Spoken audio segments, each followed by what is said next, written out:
I'm at Stone Brewing in Berlin with Thomas Tyrell, who's the master brewer here. That's the right. Somehow correct. Yeah. Yeah. So Thomas, tell us what that actually means. What, as the master brewer, what's your role here at Stone? Well, basically everything that has to do with beer, the quality, raw materials, buying, recipes, and tasting. Okay. Do you do any hands-on brewing, or is it kind of one step back from that? Yeah, it's a bit a step back. We have a team of 13 people, so we have 4 brewers and also a second brewmaster who mainly take care of these things. But we decide together when we have a special pilot brew and how to change things and how to go further with some recipes and so on. So, yeah. Okay. So in front of us we've got a beer that's been recently released by Stone. So this is your Berliner Weiss. Yes, exactly. Which is obviously very, very traditional beer in terms of where the brewery's based. How important was it to you to brew a beer that was kind of true to where the brewery is? True to town, you say? Yes, yeah. Yeah, it was very important because if you want to be local, and I think the beer style itself has been underestimated for lots of decades, and now the microbrewers are picking it up in Berlin, but as well in the US and in the worldwide brewing scene. And so it's most natural for us to do it as well, especially as we can reach out to some really experienced Berliner Weisse brewers from decades ago, and kind of like talk to them about the process, how to do it, and and select also the microorganisms. That's so important for this beer. Okay, so to tell us about the beer then, what is it that makes this beer so unique to where we are? It was like a century ago, it was the beer of Berlin. So like, I don't know, 50% of the beers were Berliner Weisse style. And what's it so unique about it is it's so refreshing because it's so acidic. And the acidity comes from lactic acid bacteria fermentation. And we selected a few strains for this and to make it how it is. And well, let's have a try. Yeah, cheers.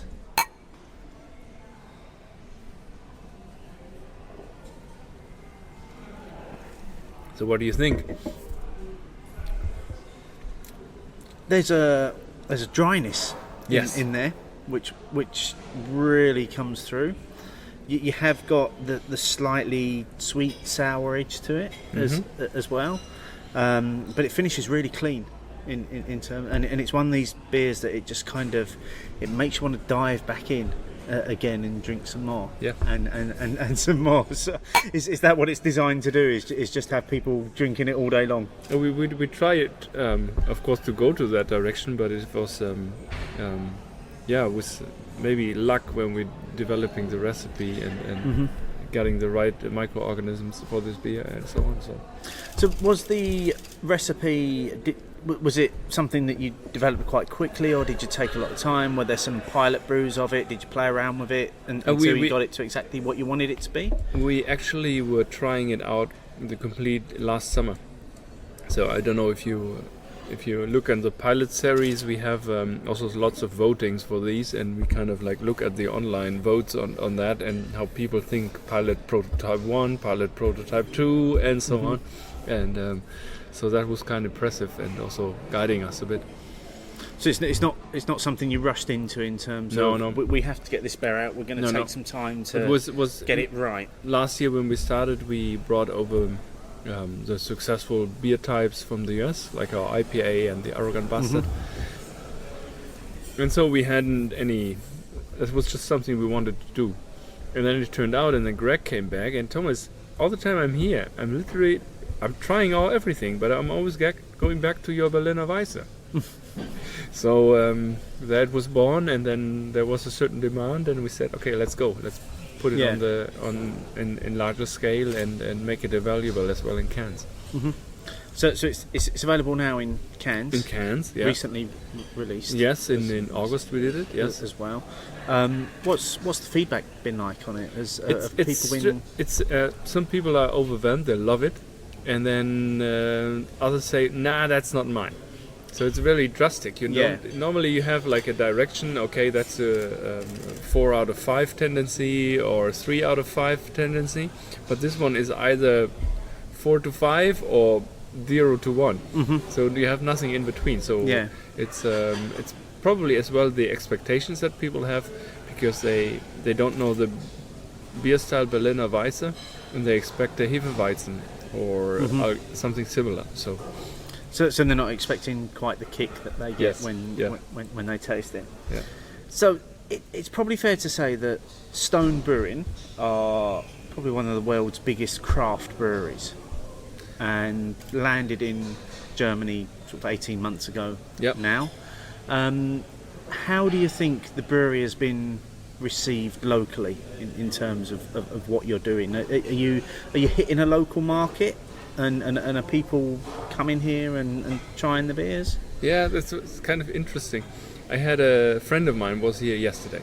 He was expecting, he hasn't been here before, but he was expecting a lot of beer geeks, or maybe people that think all of a sudden craft beer is hip, and then he was completely surprised of the people that here are in our restaurant, because it's mainly local people from southern Berlin that are living close to the restaurant and brewery, and that's kind of interesting. So, and that's, I think it's an awesome indicator, because people love to be here, and it's local, and we are connecting to the city quite well.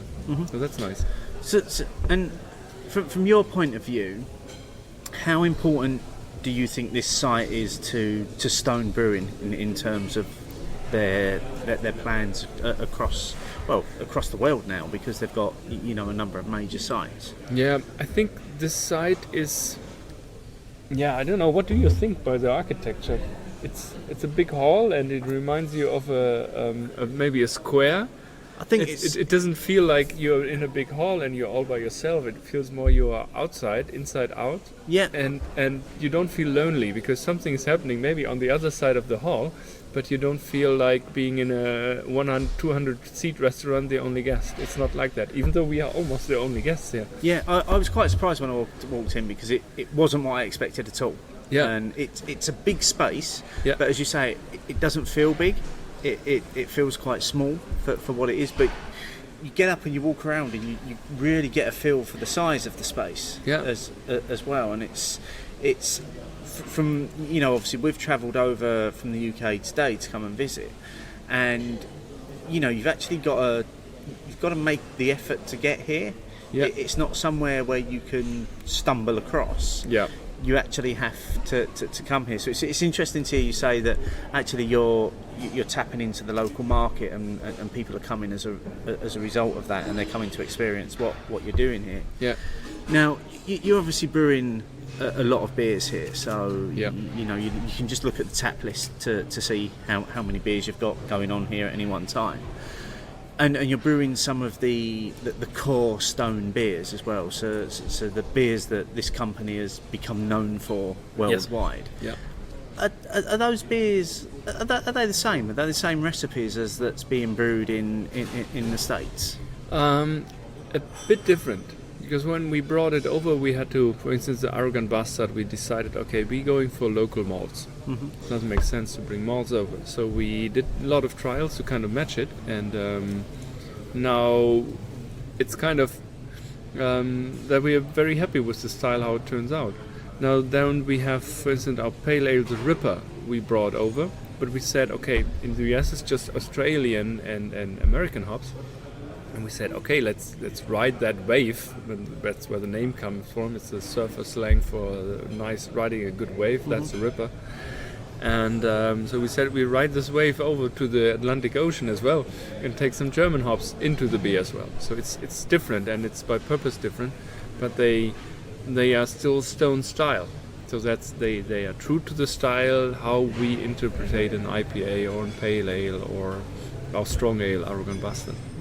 And we've noticed that because we've been working our way through the certainly the locally brewed menu as well. And we've noticed particularly some of your the sort of the special series that you brew just for here Yeah. that actually what you're doing is you're using European hops Yes. in the brews. Well, some of it. The IPA remains American hops. Yeah. Because, but we are observing the development. I mean, if you see the demand that brewers have created, the U.S. craft brewers on the hops, it's completely changed the perception and what they wanted to have, and so hop growers changed the varieties they are growing, and now the German hop growers or the Europeans start the same, but they are like 10-15 years behind. So, but they will pick up fast because the demand starts to grow and they'll look all into it. What we found though was that, and I do hope people were able to hear what you just said with what felt like the live band playing behind us there. We were finding that those beers that we were drinking, that you could taste that European slant on them, but fundamentally they were still kind of the West Coast style. Yes. that Stone are famed for. Yep. And it's interesting. An interesting observation as well is that certainly in the UK at the moment, we're going through what can only be described as a surge in interest of the New England style IPAs, so the cloudy, juicier beers. Yeah. And it's interesting to see that actually in that time that Stone kind of ignored that style almost completely and just carried on doing what you guys do in terms of producing West Coast IPAs that are crisp, they're bitter, they've got that massive finish to them.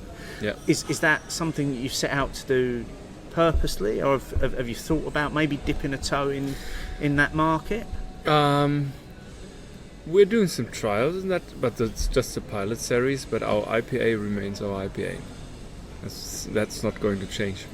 Yeah. And I think that's something, well, that's the other thing is a trend, but the Stone IPA is something we are happy with since we launched it. Mm-hmm. And so that's something that should stay as characterized as it is. Yeah.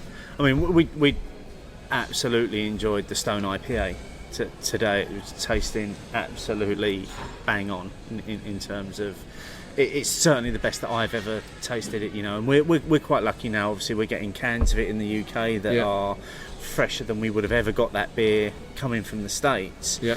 But to actually come to the brewery and try it super fresh, it's just an experience to behold. And I would say to anybody that's listening to this from home that it cost us less to get here today than it would cost us to get from London to Manchester in the UK on a train. So, and about the same amount of time as well. So if you've got the time to come here and just visit this amazing space that you've created here, and also just to try the beers that you and your team are brewing. I'm quite interested in terms of you as well, in terms of what's your journey been to Stone? Oh, it's a long one. So what did you do before you here? What's your history of brewing? Well, I started in the early 90s with classical apprenticeship to become a brewer in Malster, and then in the mid 90s I had the first chance to go over to the US and brew for a small brewery named Saxa Brewing in Portland, Oregon. And that was a quite nice experience, seeing that how the development of the craft brewing scene was back then. Then I came back and worked for a couple of breweries, Germany, Spain, South Korea, and then I joined finally thought I put some theory background, so I went to the Technical University, and after that I stayed with the VLB, the Research and Teaching Institute for Brewing here in Berlin. And then the institute received an invite. Oh, there's a new beer opening, a new brewery in Berlin, and you will get to know the site on Saturday morning, and in the afternoon we have the event there. So everybody was like, what is that invitation? What is this about? And I said, well, we don't know, but I go. So I was here when Greg literally dropped the stone, and that was impressive. Yeah. I thought it's just not. It's more than just opening a small brew pub, which is of course something, but I think it's more. So I was yeah, from that point I was nervous, and I say, if you're looking for a brewmaster, I'm here. and here you are. Yeah, that's how it goes. 18 months on. Yeah. So that's actually 3 years ago now. Oh, really? Yeah. So you've been. So the site's been open for about 18 months. Yeah. But you've been on board for 3 years. Yeah, for the planning. Was that in kind of recipe development and? Yeah, but also planning the site and construction and getting the everything right. So bit of a journey. Because just to give our listeners a bit of an idea of the scale of what we've got here. So we're in what can probably only be described as as maybe a small aircraft hangar, of which maybe at least a third of it is the brewery. Yeah, but you don't see the itself. pack hall, so it's another building aside that has a similar size of where the brewery is, that part. So what we're seeing from where we're sitting here is literally a glass divide where you can see all of the brewing equipment through here. The other half of the building is kind of the bars and the restaurant and where you come to enjoy the beers, and it's a significant space that you've got here. It must be difficult to, especially when you think that your bar downstairs can take up to 75 beers on tap at a time. Is it? Yeah. How do you keep that volume of beer coming through to make sure it's always tasting its absolute best? The guys at the bars, they check every day. The cleaning is important, and also like if a keg is empty, then the lines gets cleaned first, and we have a lot of direct draft with the keg, very short lines, but our big ones, our big beers, our year-round beers, they come from a cold box, and it's a bit longer tube to the bar. Yeah, but it's quite an effort what they do, but I think it's important, and to make people the experience that they desire, and that they want to come back and also want to buy more craft beer and get more into the tasting rhythm, and the interest of try out new things. So that's what it is about. So and which is the beer that you find sells the most here? What's the beer that people come here to it's an IPA. The most of? The classic Stone IPA. Yeah. That's what people are drinking. Yeah. I'm not surprised. I'm really not having really enjoyed that myself this afternoon. So we've got a couple of when we do these sorts of things, we always ask our listeners to submit some questions as well, because we like to involve them in what we do. So I've got a couple of questions from some of our listeners. So first of all, at Miles Lambert asks, why Berlin? Why choose to set up a brewery here of all of the places you could set up in Europe? But I think Greg fell in love with the place first, and then fell in love with the city, and then like thinking about it's Central Europe and so on, but it's really unique that you have a capital in Europe where you have such an old industrial hall empty. A heritage building that's built I think in 1901, and so that's unique, and also the space that you can maybe grow a bit with the brewery there. So that's the unique part of this spot here. And also as a follow-on from that, Miles also said, at the moment, what are you seeing as your biggest European markets? So where is most of your beer going to when it's not being sold here? No, actually it's going to the UK. Yeah. Shock.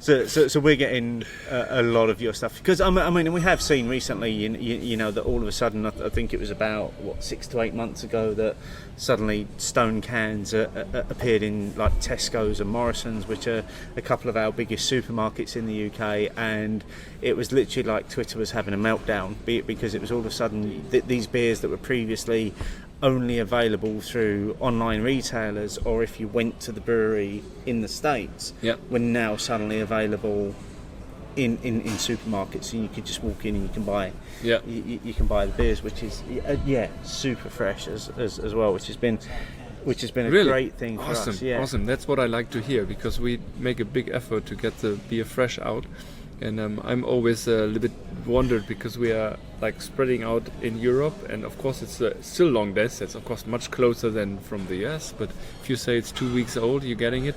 Awesome. Yeah, I'm happy. We're happy with that as well. The other question that we had was from Jamie H, who is on Twitter at Merchant of Shite. He asks, knowing how loyal a lot of Germans are about their local beers, how do you think the attitudes towards different beer will change now you're here? And we are local, so that's one thought. But I think in general the craft beer development in Germany will be different than in other countries, because there has been still broad small brewery diversity, and I think a lot of these breweries will now also start to become a bit more creative than they used to be, and so the development here will be a bit different. It won't be only like the newcomers; it will be also the ones that are existing, and they try out new things. Mm-hmm. That's more what I expect. But I think Berlin is different, because Berlin was there was only one huge industrial brewery left, and since the year 2000, every year at least one brew pub opened. Okay. And so it's a different dynamic. It's a growing market. Yeah. Well, it's a share of the market. Mm-hmm. Let's put it that way.